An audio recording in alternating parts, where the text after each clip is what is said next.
Group of swimmers on Pensacola Beach got caught in a rip current yesterday. Luckily, a couple of deputies and a Good Samaritan came to the rescue.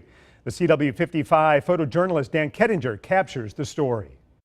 We had a big group of people yelling for help, And I heard them yelling, "I'm drowning, I'm drowning." I was terrified. The thought crossed my mind that, okay, if I can't get to somebody, if I can't get a tube, if we can't get in, then I'm going to take my last breath and just hold my daughter up and hope that somebody can at least get my kids, and that's it. I had the kids were wearing their tubes, and we didn't go out too far. I was standing about waist deep, and suddenly my daughter, who's 5, she got knocked out of her tube, and I went to grab her, and as soon as I grabbed her, suddenly there was no ground.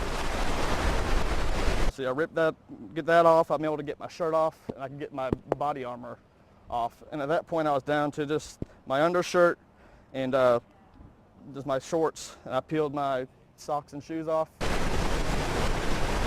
I finally reached my son, and I could put my daughter on the tubes. I was about to give up. I couldn't keep both of us above the water, and my husband and my brother-in-law saw us and came out to try to get us, but they came out and suddenly they were swept out too, so then they start screaming for help. I remember hitting a couple waves, and then next thing I know, 2 women were off to my right and then the 2 men were off to my left, and I was splitting them, and I was just steady going out. And so I handed the first guy my kickboard. The second guy was about 10 yards away, and I grabbed him by the arm and I pulled him in. I'm a very strong swimmer. I've been a lifeguard, and I've been in the ocean my whole life.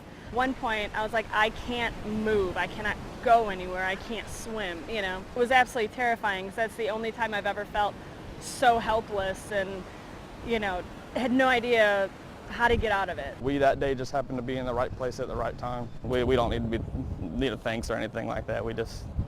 They're safe, we're safe, everyone went home.